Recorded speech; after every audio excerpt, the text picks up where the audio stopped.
ನಮಸ್ತೆ ಸ್ನೇಹಿತರೆ. ನೋಡಿ ಸ್ವಾಮಿ, ನಾನಿರೋದು ಹೀಗೆ ಪಾಡ್ಕಾಸ್ಟ್‌ಗೆ ಸ್ವಾಗತ. ಇವತ್ತು ನಾನು ನಿಮ್ಮ ಜೊತೆ ಒಂದು ಇಂಪಾರ್ಟೆಂಟ್ ವಿಷಯ ಒಬ್ಬರಿಂದ ಕಲ್ತಿದ್ದೀನಿ. ಆ್ಯಂಡ್ ಅದು ಈ ವರ್ಷದಲ್ಲಿ ನಾನು ಕಲ್ತಿರೋದು. ಅದನ್ನು ಹಂಚ್ಕೋತಾ ಇದ್ದೀನಿ ನಿಮ್ಮ ಜೊತೆ. ಇದು ನನ್ನ ಲೈಫಲ್ಲಿ ತುಂಬ ಇಂಪ್ಯಾಕ್ಟ್ ಮಾಡಿದೆ. ಅಂದರೆ ಸಾಕಷ್ಟು ವಿಷಯದಲ್ಲಿ ಹೆಲ್ಪ್ ಮಾಡಿದೆ. ಸೊ ಹಾಗಾಗಿ ನಿಮ್ಮ ಜೊತೆ ಹಂಚ್ಕೋತಾ ಇರೋದಿದು. ನೀವು ಕೂಡ ಟ್ರೈ ಮಾಡಿ. ನಿಮ್ಗೆ ಕೂಡ ಹೆಲ್ಪ್ ಆದರೆ ನೀವು ಬೇಕಾದ್ರೆ ಕಮೆಂಟ್ಸು ಇಲ್ಲ ಮೇಲ್ ಮಾಡಿ, ಇಲ್ಲ ಬೇರೆ ರೀತಿ ಯಾವುದಾದ್ರು ನೀವು ಬೇಕಾದ್ರೆ ನಿಮ್ಮ ಫೀಡ್ಬ್ಯಾಕ್ನ ನನಗೆ ತಲುಪಿಸ್ಬೋದು. ಸೊ ಏನು ವಿಷಯ ಅಂತ ಹೇಳಿದ್ರೆ, ನಾನು ನನ್ನ ವೆಬ್ಸೈಟ್ ಡಿಸೈನ್ ಮಾಡುವಾಗ ಜನರಲಾಗಿ ನಾವು ಈ ಕಂಟೆಂಟ್ ಪ್ಲಾನಿಂಗ್ ಎಲ್ಲ ಮಾಡ್ತೀವಿ. ಅಂದರೆ ವೆಬ್ಸೈಟಲ್ಲಿ ಏನೇನು ಬರಬೇಕು, ಯಾವ ರೀತಿ ಹಾಕಬೇಕು ಕಾಂಟೆಂಟು, ಆ ಥರದ್ದೆಲ್ಲ. ಇದೆಲ್ಲ ಬೇಸಿಕಲಿ ರೈಟಿಂಗ್ ರಿಲೇಟೆಡು. ಆ್ಯಂಡ್ ನಾನು ಜನರಲಿ ಬರೆದು ಏನೂ ಅಭ್ಯಾಸ ಇಲ್ಲ ನನಗೆ. ಏನಾದರೂ ಒಂದು ಐಡಿಯಾ ಬಂತಂತ ಹೇಳಿದ್ರೆ ಎಲ್ಲ ಮೈಂಡಲ್ಲಿರುತ್ತೆ. ಸೊ ಮೈಂಡಲ್ಲಿ ವಿಜುವಲೈಸ್ ಅದನ್ನ ಇಟ್ಕೊಂಡು ನಾನು ಒಂದು ವೆಬ್ಸೈಟ್ ಇರ್ಬೋದಿಲ್ಲ, ಏನಾದರೂ ಒಂದು ವೀಡಿಯೋ ಕ್ರಿಯೇಷನ್ ಮಾಡುವಾಗ ಆ ಥರದ್ದೆಲ್ಲ ನಾನು ಮೈಂಡಲ್ಲೇ ವಿಜುವಲೈಸ್ ಮಾಡ್ಕೊಂಡು ಮಾಡ್ತಾಯಿದ್ದಿದ್ದು.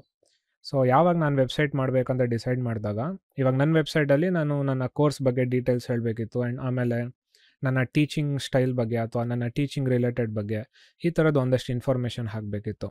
ಯಾಕಂತ ಹೇಳಿದ್ರೆ, ಇವಾಗ ಯಾರಾದರೂ ಒಬ್ಬರು ನನ್ನ ವೆಬ್ಸೈಟಿಗೆ ಬಂದಾಗ, ಓಕೆ ಈ ವೆಬ್ಸೈಟಿಂದ ಏನು ಪರ್ಪಸ್ ಅದೆಲ್ಲ ಗೊತ್ತಾಗಬೇಕಲ್ಲ ಅವ್ರಿಗೆ. ಆ್ಯಂಡ್ ಯಾವ ರೀತಿ ನಾನು ಹೇಳ್ಕೊಡ್ತೀನಿ. ಮೇಯ್ನು ನೀವು ಯಾವ್ದಾರು ಒಬ್ಬರು ಟೀಚರ್ ಹತ್ರ ಹೋದಾಗ ಅವ್ರ ಹತ್ರ ಯಾಕೆ ಕಲಿಯೋಕ್ಕೆ ಹೋಗ್ತಿದ್ದೀರಾ, ಏನಾದರೂ ಒಂದು ರೀಸನ್ ಇರುತ್ತೆ. ಅವ್ರು ಹೇಳ್ಕೊಡೋ ಮೆಥಡ್ಸ್ ನಿಮ್ಗೆ ಇಷ್ಟ ಆಗ್ಬೋದು, ಇಲ್ಲಾಂದರೆ ಯಾವ ರೀತಿ ಅಪ್ರೋಚ್ ತೊಗೋತಾರೆ ಅವರು, ಹೇಗೆ ಹೇಳ್ಕೊಡ್ತಾರೆ, ಈ ಥರ ಎಷ್ಟೊಂದು ವಿಷಯಗಳಿರುತ್ತೆ. ಸೊ ಜನರಲಾಗೆ ಈ ಇನ್ಫಾರ್ಮೇಷನ್ ಎಲ್ಲ ನೀವು ವೆಬ್ಸೈಟಲ್ಲಿ ಹಾಕಿದಾಗ ಅದು ಒಂದು ರೀತಿ ಕಾನ್ಫಿಡೆನ್ಸ್ ಕೊಡುತ್ತೆ. ಓಕೆ ಇವ್ರ ಹತ್ರ ಕಲಿಬೋದು ಅಂತ ಹೇಳ್ಬಿಟ್ಟು. ಅದ್ರ ಬದಲು ನೀವು ಡೈರೆಕ್ಟಾಗಿ ನಾನು ಇದು ಹೇಳ್ಕೊಡ್ತೀನಿ, ನನ್ನ ಹತ್ರ ಬಂದು ಕಲ್ತ್ಕೊಳ್ಳಿ ಅಂತ ಹೇಳಿದ್ರೆ ಕನ್ವರ್ಟ್ ಆಗ್ಬೋದು, ಬಟ್ ಸ್ವಲ್ಪ ಚಾನ್ಸಸ್ ಕಮ್ಮಿ ಇರುತ್ತೆ ಅಷ್ಟೇ. ಸೊ ಈ ಥರ ಇರುವಾಗ ನಮ್ಮ ಬಾಸ್ ಅವ್ರ ಜೊತೆ ಈ ಥರ ಎಲ್ಲ ಮಾತಾಡ್ತಿದ್ದೆ ನಾನು. ಈ ಥರ ವೆಬ್ಸೈಟ್ ಇದೆಲ್ಲ ಮಾಡ್ತಾಯಿದ್ದೀನಿ ನನ್ನ ಲರ್ನಿಂಗ್ ಆ್ಯಂಡ್ ಶೇರಿಂಗು ಕ್ಲಾಸಸ್ಗೆಲ್ಲ ಅಂತ ಹೇಳ್ತಾ ಇದ್ದೆ. ಆವಾಗ ಅವ್ರಿಗೆ ಹೇಳಿದೆ, ನನ್ನ ಮೈಂಡಲ್ಲಿ ನಂದು ಟೀಚಿಂಗ್ ಮೆಥಡ್ಸ್ ಎಲ್ಲ ಈ ರೀತಿ ಇರೋದು. ಸೊ ಒನ್ ಕ್ಲಾಸಸ್ಸು, ಆಮೇಲೆ ಹ್ಯಾಂಡ್ಸ್ ಆನ್ ಎಕ್ಸ್ಪೀರಿಯನ್ಸು, ಪ್ರತಿಯೊಬ್ಬ ಇಂಡಿವಿಜುವಲ್ಗೆ ಅವನಿಗೆ ಯಾವ ರೀತಿ ಅರ್ಥ ಆಗಬೇಕು ಆ ರೀತಿ ನಾನು ಹೇಳ್ಕೊಡೋದು. ಈ ಥರ ಎಷ್ಟೊಂದು ಇನ್ಫಾರ್ಮೇಷನ್ಸ್ ಎಲ್ಲ ಇತ್ತು ನನ್ನ ಮೈಂಡಲ್ಲಿ. ಸೊ ಈ ರೀತಿ ನಾನು ಇನ್ಫಾರ್ಮೇಷನ್ ಹಾಕಬೇಕಂತಿದ್ದೀನಿ, ಬಟ್ ಹೇಗೆ ಬರೀಬೇಕು ಅನ್ನೋದು ಗೊತ್ತಾಗ್ತಿಲ್ಲ. ಇಂಗ್ಲೀಷ್ ನನಗೆ ಅಷ್ಟೊಂದು ಪ್ರೊಫೆಷ್ನಲ್ ಥರ ಬರಲ್ಲ ನನಗೆ ವರ್ಡಿಂಗ್ಸು. ಆ್ಯಂಡ್ ಅಫ್ಕೋರ್ಸ್ ನೀವು ಈ ರೀತಿ ಒಂದು ಸರ್ವಿಸ್ನ ಸೆಲ್ ಮಾಡ್ತಿದ್ದೀರಾ ಅಂತ ಹೇಳಿದ್ರೆ ನೀವು ತುಂಬ ಕಾಂಪ್ಲಿಕೇಟೆಡ್ ಇಂಗ್ಲೀಷ್ ವರ್ಡ್ಸ್ ಎಲ್ಲ ಯೂಸ್ ಮಾಡಬೇಕಂತೇನಿಲ್ಲ. ಒಂದು ಪ್ರೈಮರಿ ಸ್ಕೂಲ್ ಮಗುಗೂ ಅರ್ಥ ಆಗಬೇಕು ಆ ರೀತಿ ಇಂಗ್ಲೀಷಲ್ಲಿ ನೀವು ಬರೀಬೇಕು, ಸಿಂಪಲ್ ಇಂಗ್ಲೀಷಲ್ಲಿ. ಸೊ ಇದೆಲ್ಲ ನಮ್ಮ ಬಾಸ್ ಅವ್ರ ಜೊತೆ ಹಂಚ್ಕೊಳ್ಳೋವಾಗ ಅವ್ರು ಹೇಳಿದ್ರು, ಫಸ್ಟು ಒಂದು ನೋಟ್ ಪ್ಯಾಡ್ ತೆಗಿ, ಅದರಲ್ಲಿ ನಿಂಗೆ ಏನೇನು ಅನಿಸುತ್ತೆ ಹೇಳ್ಬೇಕಂತಿದೆ ಅದೆಲ್ಲ ಬರಿ ಅಂತ ಹೇಳಿದ್ರು. ನಾನು ಸ್ಟಾರ್ಟಿಂಗಲ್ಲಿ ಅಂದ್ಕೊಂಡೆ, ಏನಿರು ಹಿಂಗೆ ಬರಿ ಅಂತ ಹೇಳ್ತಿರಲ್ಲ, ನನ್ನ ಮೈಂಡಲ್ಲಿದೆ ಏನೇನು ಬೇಕು ಅಂತ ಹೇಳಿಬಿಟ್ಟು, ಯಾಕೆ ಮತ್ತೆ ಬರಿ ಅಂತಿದ್ದಾರೆ ಅಂತ ಹೇಳಿಬಿಟ್ಟು. ಆಮೇಲೆ ಇಲ್ಲ ನನ್ನ ಮೈಂಡಲ್ಲಿದೆ ಏನೇನು ಬೇಕಂತ ಅಂತ ಹೇಳಿದೆ. ಅವ್ರು ಇನ್ಸಿಸ್ಟ್ ಮಾಡಿದ್ರು, ಇರಲಿ ಪರವಾಗಿಲ್ಲ ಬರೀ, ನೋಟ್ ಪ್ಯಾಡ್ ತೆಗಿ, ಯಾವುದ್ರ ಬಗ್ಗೆ ಹೇಳಬೇಕಂತಿದೆಯಾ ಅದು ಹೆಡ್ಡಿಂಗ್ ಬರಿ ಫಸ್ಟು. ಆಮೇಲೆ ಸರಿ ಇವಾಗ ನಿನ್ಗೆ ಏನೇನು ಅನಿಸುತ್ತೆ ಮೈಂಡಲ್ಲಿ ಅದೆಲ್ಲ ಒಂದೊಂದಾಗೆ ಬರಿ, ಇವಾಗ ಇಲ್ಲಿ ಏನು ಯೋಚನೆ ಮಾಡಬೇಡ, ನಿನ್ನ ಮೈಂಡಲ್ಲಿ ಏನು ಬರುತ್ತೆ ಅದನ್ನು ಬರಿತಾ ಹೋಗು ಅಂತ ಹೇಳಿದ್ರು. ಸೊ ಸ್ಟಾರ್ಟ್ ಮಾಡಿದೆ ನಾನು ನೋಟ್ ಪ್ಯಾಡ್ ಓಪನ್ ಮಾಡಿಬಿಟ್ಟು ಯಾವ್ಯಾವ ರೀತಿ ನನ್ನ ಮೆಥಡ್ಸ್ ಇರಬೇಕು ಅಂತ ಹೇಳ್ಬಿಟ್ಟು ಮೈಂಡಲ್ಲಿ ಏನೇನಿದೆ ಅದನ್ನೆಲ್ಲ ಬರಿತಾ ಬಂದೆ. ಅವಾಗ ನನಗೆ ಗೊತ್ತಾಯಿತು, ಈ ರೀತಿ ಮಾಡೋದ್ರಿಂದ ನಮ್ಮ ಥಾಟ್ಸ್ ಏನಿರುತ್ತೆ ಅದು ಕ್ಲಿಯರಾಗೆ ನಾವು ಬರವಣಿಗೆ ಮೂಲಕ ನಾವು ಚೆನ್ನಾಗಿ ಅದನ್ನು ಎಕ್ಸ್ಪ್ರೆಸ್ ಮಾಡ್ಕೋಬೋದು ಅಂತ ಹೇಳ್ಬಿಟ್ಟು. ಫಾರ್ ಎಕ್ಸಾಂಪಲ್ ನೀವು ಇದನ್ನು ಅಬ್ಸರ್ವ್ ಮಾಡ್ಬೋದು ಬೇಕಂದರೆ, ಅಟ್ಲೀಸ್ಟ್ ಇದು ನನ್ನ ಕೇಸಲ್ಲಿ ಈ ರೀತಿ ಇರೋದು. ಸೊ ಇವಾಗ ನಮಗೇನೋ ಒಂದು ಥಾಟ್ ಬರುತ್ತೆ, ಅಂದರೆ ಈ ರೀತಿ ಮಾಡಬೇಕಂತ ಹೇಳ್ಬಿಟ್ಟು, ಅದು ನಿಮಗೆ ಬರೀ ಬಿಗಿನಿಂಗ್ ಒಂದಷ್ಟು ಸ್ಟೆಪ್ಸ್ ಮಾತ್ರ ಇರುತ್ತೆ. ಅಂದರೆ ಈ ರೀತಿ ಅಪ್ರೋಚ್ ಮಾಡಬೇಕು ಅನ್ನೋದಷ್ಟೇ ಇರುತ್ತೆ. ಅದಾದಮೇಲೆ ಏನು ಕಂಪ್ಲೀಟ್ ಸ್ಟೆಪ್ಸು ಅದು ನಿಮಗೆ ಮೈಂಡಿಗೆ ಹೊಳೆಯಲ್ಲ. ಫಾರ್ ಎಕ್ಸಾಂಪಲ್ ಇವಾಗ ನಾನು ಹೇಳೋ ಥರ ನನ್ನ ವೆಬ್ಸೈಟಲ್ಲಿ ನನಗೆ ಈ ರೀತಿ ನನ್ನ ಮೆಥಡಾಲಜಿ ಅನ್ನೋದಿರಬೇಕು ಅಂತ ಹೇಳ್ಬಿಟ್ಟು, ಅದು ಸುಮ್ಮನೆ ಒಂದು ರಫ್ ಐಡಿಯಾ ಥರ ಇರುತ್ತೆ ಅಷ್ಟೇ. ಕ್ಲೀನಾಗೆ ನಾನು ಅದನ್ನು ಎಕ್ಸ್ಪ್ರೆಸ್ ಮಾಡಬೇಕಂತ ಹೇಳಿದ್ರೆ ಥಾಟಲ್ಲಿ ಇರಲ್ಲ. ಸೊ ಥಾಟ್ ಬಂದುಬಿಟ್ಟು ನಿಮಗೆ ಒಂದು ಟೀಸರ್ ಅಥವಾ ಟ್ರೈಲರ್ ಥರ ನಿಮಗೆ ಒಂದು ವಿಷುವಲ್ ಟಕ್ ಅಂತ ಹಿಂಗೆ ಬರುತ್ತಷ್ಟೆ.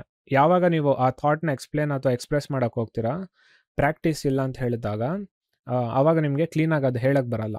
ಸೊ ನೀವು ಯಾವಾಗ ಬರೀತೀರಾ ಆವಾಗ ನೀವು ಅದ್ರ ಮೇಲೆ ಇನ್ನೂ ಜಾಸ್ತಿ ಯೋಚನೆ ಮಾಡೋಕ್ಕೆ ಸ್ಟಾರ್ಟ್ ಮಾಡ್ತೀರಾ.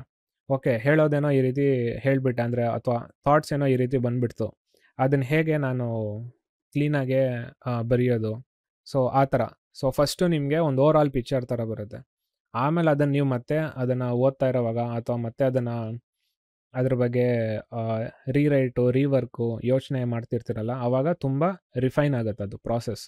ಈ ರೀತಿ ನಾನು ಮಾಡೋವಾಗ ನನ್ನ ವೆಬ್ಸೈಟ್ ಕಂಟೆಂಟ್ ಎಲ್ಲ ಬರೆಯುವಾಗ ನನಗೆ ಕ್ಲೀನಾಗೆ ಏನು ಹೇಳಬೇಕಂತಿದ್ದೀನಿ ಅದನ್ನು ಗೊತ್ತಾಯ್ತು, ಐಡಿಯಾ ಬಂತು. ಸೊ ಅದ್ರ ಮೇಲೆ ನಾನು ಕಂಟೆಂಟ್ನ ಹಾಕಿರೋದು. ಅಲ್ಲಿ ನನಗೊಂದು ಹೊಸ ವಿಷಯ ಕಲ್ತಂಗಾಯಿತು ನಮ್ಮ ಬಾಸಿಂದ. ಆ್ಯಂಡ್ ಅದು ಎಷ್ಟರ ಮಟ್ಟಿಗೆ ಇಂಪ್ಯಾಕ್ಟ್ ಆಗಿದೆ ಅಂತ ಹೇಳಿದ್ರೆ, ನಾನು ಇವಾಗ ಏನೇ ವಿಷಯ ನನಗೆ ಮೈಂಡಲ್ಲಿ ಏನಾದರೂ ಥಾಟ್ ಬಂದರೆ ನಾನು ಒಂದು ಕಡೆ ಎಲ್ಲಾದರೂ ಬರೆದಿಟ್ಕೊಂಡ್ಬಿಡ್ತೀನಿ. ಇನ್ನೊಂದು ಬೆನಿಫಿಟ್ ಏನಂದರೆ ಈ ರೀತಿ ಮಾಡೋದ್ರಲ್ಲಿ, ನಿಮಗೆ ಈ ರೀತಿ ಏನಾದರೂ ಒಂದು ಐಡಿಯಾ ಬರುತ್ತೆ, ಏನೋ ಒಂದು ಥಾಟ್ ಬರುತ್ತಲ್ಲ, ಬರೆದಿಟ್ಕೊಂಡಿರಿ. ಅದೆಷ್ಟೇ ಸಿಲ್ಲಿರ್ಬೋದು, ಇಲ್ಲಾಂದರೆ ಎಷ್ಟೇ ಯೂಸ್ಲೆಸ್ ಥರ ಅನಿಸ್ಬೋದು, ಇಲ್ಲಾಂದರೆ ಬೇಡ ಬಿಡು ನಾನು ಆಮೇಲೂ ಜ್ಞಾಪಕ ಬರುತ್ತಿದ್ದು, ಆ ರೀತಿ ಮೈಂಡ್ಸೆಟ್ ಇದ್ರೂ ಪರವಾಗಿಲ್ಲ, ಬರೆದಿಟ್ಕೊಂಡಿರಿ. ಯಾಕಂತ ಹೇಳಿದ್ರೆ ಸ್ವಲ್ಪ ದಿನ ಆದಮೇಲೆ ನಮಗೆ ಆ ಯೋಚನೆ ಹೋಗಿಬಿಟ್ಟಿರುತ್ತೆ, ಇಲ್ಲಾಂದರೆ ನೆಕ್ಸ್ಟ್ ಮೂಮೆಂಟ್ ಹೋಗಿಬಿಡ್ಬೋದು, ಅದು ಜ್ಞಾಪಕನೇ ಬರಲ್ಲ, ಆ ಥರನೂ ಆಗ್ಬೋದು. ಸೊ ನೀವು ಬರೆದಿಟ್ಕೊಂಡಿರೋವಾಗ ನೀವು ನೆಕ್ಸ್ಟ್ ಆ ಟೈಮ್ ಓದೋವಾಗ ನಿಮಗೆ ಅದು ಮತ್ತೆ ಟ್ರಿಗರ್ ಆಗುತ್ತೆ. ಓಕೆ, ಈ ರೀತಿ ನನಗೆ ಯೋಚನೆ ಬಂದಿತ್ತು ಅಂತ ಹೇಳ್ಬಿಟ್ಟು ಆ ಥರ ಹೆಲ್ಪ್ ಆಗುತ್ತೆ ಅದು. ಸೊ ನಾನಿವಾಗ ಪ್ರತಿಯೊಂದೂ ಯಾವುದೇ ಮೊಮೆಂಟಲ್ಲಿ ನನಗೇನೇ ಐಡಿಯಾಸ್ ಬಂದ್ರೂ ನಾನು ಬರೆದಿಟ್ಕೊಂಡ್ಬಿಡ್ತೀನಿ. ಇದು ಮೇ ಬಿ ಒಂದು ಸ್ಪೆಸಿಫಿಕ್ ಟಾಪಿಕ್ ರಿಲೇಟೆಡ್ ಅಲ್ಲ, ಇದು ಎಲ್ಲದಕ್ಕೂ ರಿಲೇಟ್ ಆಗಿರುತ್ತೆ. ಅಂದರೆ ನೀವಾಗ ಏನೋ ಒಂದು ಕೆಲಸ ಮಾಡ್ತಿರ್ತೀರ, ಅಲ್ಲಿ ನಿಮ್ಗೇನೋ ಪ್ರಾಬ್ಲಮ್ ಆಗಿರುತ್ತೆ, ಸೊ ಅದಕ್ಕೆ ಸೊಲ್ಯೂಷನ್ ಹುಡುಕ್ತಾ ಇರ್ತೀರ. ಸೊ ಎಲ್ಲೋ ಸಬ್ಕಾನ್ಷಿಯಸಲ್ಲಿ ಅದನ್ನು ಬಿಟ್ಬಿಡ್ಬೋದು ನೀವು. ಓಕೆ, ಇಲ್ಲೊಂದು ಪ್ರಾಬ್ಲಮ್ ಇದೆ, ಇದನ್ನು ಟ್ಯಾಕಲ್ ಮಾಡಬೇಕು. ಸೊ ನಿಮ್ಮ ಮೇ ಬಿ ಕೆಲಸ ಮುಗ್ದಿರುತ್ತೆ, ಆಮೇಲೆ ಮನೆಗೆ ಬರ್ತೀರಾ, ಬಟ್ ಆ ಪ್ರಾಬ್ಲಮ್ ನಿಮ್ಮ ಮೈಂಡಲ್ಲಿರುತ್ತೆ. ಸೊ ನೀವೇನೋ ಊಟನೋ ಏನೋ ಮಾಡ್ತಿರ್ತೀರ, ಆ ಟೈಮಲ್ಲಿ ನಿಮಗೆ ಆ ಪ್ರಾಬ್ಲಮ್ಗೆ ಸೊಲ್ಯೂಷನ್ ಬರುತ್ತೆ. ಸೊ ಸೊಲ್ಯೂಷನ್ ಬರೋವಾಗ ಆ ಟೈಮಲ್ಲಿ ಏನು ಸೊಲ್ಯೂಷನ್ ಬರುತ್ತೆ ರಫಾಗೆ ಬರೆದಿಟ್ಕೊಂಬಿಡಿ, ಏನೇನು ಸೊಲ್ಯೂಷನ್ ಬರುತ್ತೆ ಅಂತ ಹೇಳ್ಬಿಟ್ಟು. ನೀವು ಆಮೇಲೆ ಜ್ಞಾಪಕ ಇರುತ್ತೆ, ನಾಳೆ ಹೋಗ್ಬಿಟ್ಟು ಅದ್ರ ಮೇಲೆ ನಾನು ಯೋಚನೆ ಮಾಡ್ಬೋದು ಅಂತ ಇಟ್ಕೊಂಡ್ಬಿಟ್ರೆ ನಾಳೆ ಅಷ್ಟರಲ್ಲಿ ಮರ್ತೋಗ್ಬಿಡುತ್ತೆ ಅದು. ಇದು ಸೇಮ್ ಇದನ್ನು ನೀವು ಬೇಕಾದ್ರೆ ಬೇರೆ ಇದಕ್ಕೂ ಅಪ್ಲೈ ಮಾಡ್ಬೋದು. ಮೇ ಬಿ ಇವಾಗ ನೀವು ಹೊಸದೇನೋ ಕಲಿಬೇಕಂತಿರ್ತೀರ, ಇಲ್ಲಾಂದರೆ ಬೇರೆ ಏನೋ ಕೆಲಸ ಮಾಡ್ಬೇಕಂತಿರ್ತೀರ. ಸೊ ಏನು ವಿಷಯ ಆದರೂ ಪರವಾಗಿಲ್ಲ. ಸೊ ನಾನೇನು ಮಾಡ್ತೀನಿ ಅಂತ ಹೇಳಿದ್ರೆ, ಈ ರೀತಿ ನನಗೆ ಕೆಲವೊಂದು ಸತಿ ಯಾವುದಾದೋ ಬಿಸ್ನೆಸ್ ಐಡಿಯಾಸ್ ಇರ್ಬೋದು, ಇಲ್ಲಾಂದರೆ ಏನಾದರೂ ಒಂದು ಹೊಸ ಸ್ಕಿಲ್ ಕಲಿಯೋದಿರ್ಬೋದು, ಆ ಥರದ್ದು ಏನೋ ಒಂದು ಸಡನ್ನಾಗಿ ಮಧ್ಯರಾತ್ರಿ ಈ ಥರದ ಐಡಿಯಾಸ್ ಎಲ್ಲ ಬರುತ್ತೆ. ಸೊ ಅವಾಗೆಲ್ಲ ನಾನು ಬರೆದಿಟ್ಕೊಂಡ್ಬಿಡ್ತೀನಿ. ಯೂಸ್ ಮಾಡ್ತೀನೋ ಇಲ್ವೋ ಸೆಕೆಂಡ್ರಿ ಅದು. ಮೇ ಬಿ ಇವಾಗ ನಾವು ಯೂಸ್ ಮಾಡೋಕ್ಕಾಗಲ್ಲ, ನಾಳೆ ದಿನ ನಾವು ಬೇರೆ ಸಿಚುವೇಷನಲ್ಲಿರ್ಬೋದು. ಸೊ ಆ ಟೈಮಲ್ಲಿ ನಮಗೆ ಯೂಸ್ ಮಾಡೋಕ್ಕಾಗ್ಬೋದು, ಇಲ್ಲಾಂದರೆ ಬೇರೆಯವರು ಅದನ್ನು ಯೂಸ್ ಮಾಡ್ಕೋಬೋದು. ಸೊ ಆ ರೀತಿ ಏನೋ ಒಂದು ಆಗುತ್ತೆ. ಅಟ್ಲೀಸ್ಟ್ ನಾವು ಮಾಡೋಕ್ಕಾಗಿಲ್ಲ ಅಂದರೆ ಬೇರೆಯವ್ರಿಗೆ ಕೈಯಲ್ಲಿ ಮಾಡಿಸ್ಬೋದು. ಸೊ ಈ ಥರ ಎಷ್ಟೊಂದು ಆಪ್ಷನ್ಸ್ ಇರುತ್ತೆ. ಸೊ ಅದಕ್ಕೋಸ್ಕರ ಈ ಒಂದು ಸ್ಕಿಲ್ನ ನೀವು ಟ್ರೈ ಮಾಡಿ. ಫಸ್ಟು ನಿಮ್ಗೆ ಹೆಲ್ಪ್ ಆಗುತ್ತೆ ಅಂತ ಹೇಳಿದ್ರೆ ಅಭ್ಯಾಸ ಮಾಡ್ಕೊಳ್ಳಿ. ನಿಮ್ಮ ಮೈಂಡಲ್ಲಿ ಏನು ಥಾಟ್ಸ್ ಬರುತ್ತೆ ಅದೆಲ್ಲ ಒಂದು ಬರವಣಿಗೆ ಮೂಲಕ ನೀವು ಬರೆದಿಟ್ಕೊಳ್ಳಿ. ಆ್ಯಂಡ್ ಅಗೇನ್ ಕಂಪ್ಲೀಟಾಗಿ ಡೀಟೇಲಾಗೆಲ್ಲ ಬರೀಬೇಕು ಆ ಥರ ಎಲ್ಲ ಏನಿಲ್ಲ. ನಿಮಗೆ ಮೈಂಡಲ್ಲಿ ಆ ಟೈಮಿಗೆ ಏನು ಬರುತ್ತೆ ಅದನ್ನು ಬರೀರಿ ಅಷ್ಟೇ. ಇದು ಯಾಕಂತ ಹೇಳಿದ್ರೆ, ನೀವು ಫಸ್ಟ್ ಟೈಮ್ ಇದನ್ನು ಬರೆಯೋಕ್ಕೆ ಕೂತ್ಕೋತಿರಲ್ಲ, ಆವಾಗಲೇ ನಿಮಗೆ ಕರೆಕ್ಟಾಗಿ ಅದನ್ನು ಬರವಣಿಗೆ ಮೂಲಕ ಬರೆಯೋಕ್ಕಾಗಲ್ಲ ನಿಮಗೆ. ಸೊ ನಿಮ್ಗೆ ಅನ್ಸ್ಬೋದು ಈ ರೀತಿ ಇದೆ ಅಂತ ಹೇಳ್ಬಿಟ್ಟು, ಬಟ್ ಆ ರೀತಿನ ನೀವು ಎಕ್ಸಾಕ್ಟಾಗಿ ಅಲ್ಲಿ ಬರೆಯೋಕ್ಕೆ ತುಂಬ ಕಷ್ಟ ಆಗುತ್ತೆ. ಸೊ ಇದು ಒಂದೆರಡು ಸತಿ ಟ್ರೈ ಮಾಡಿದಾಗ ನಿಮ್ಗೆ ಅಭ್ಯಾಸ ಆಗ್ತಾ ಹೋಗುತ್ತೆ. ಓಕೆ, ಏನು ಹೇಳೋಕ್ಕೆ ಹೋಗ್ತಿದ್ದೀನಿ ನಾನು, ಏನು ಈ ಥಾಟ್ ಬಂದಿದ್ದು ನನಗೆ ಏನು ಅಂತ ಹೇಳ್ಬಿಟ್ಟು. ಇವಾಗ ನಾನು ಪ್ರತಿ ಒಂದು ವಿಡಿಯೋ ಮಾಡೋಕ್ಕಿಂತ ಮುಂಚೆ ಫಸ್ಟು ಏನು ಐಡಿಯಾ ಯಾವುದ್ರ ಅರೌಂಡ್ ನಾನು ಮಾಡ್ತಾಯಿದ್ದೀನಿ ಅದೆಲ್ಲ ಒಂದು ರಫ್ ಐಡಿಯಾ ಥರ ನಾನು ಬರೆದಿಟ್ಕೊಂಡಿರ್ತೀನಿ. ಆ್ಯಂಡ್ ನೆಕ್ಸ್ಟು ನಾನು ಏನಾದರೂ ವೀಡಿಯೋಸ್ ಮಾಡಬೇಕಂತ ಹೇಳಿದ್ರು ಕೂಡ ಯಾವಾಗಲೂ ಏನೋ ಒಂದು ಐಡಿಯಾ ಬರುತ್ತೆ, ಅದನ್ನು ನನ್ನ ಫೋನಲ್ಲೋ ಎಲ್ಲೋ ಒಂದು ಕಡೆ ಸೇವ್ ಮಾಡಿ ಇಟ್ಕೋತೀನಿ, ಇದ್ರ ಮೇಲೆ ನಾನು ಒಂದು ವೀಡಿಯೋ ಮಾಡಬೇಕು ಅಂತ ಹೇಳ್ಬಿಟ್ಟು.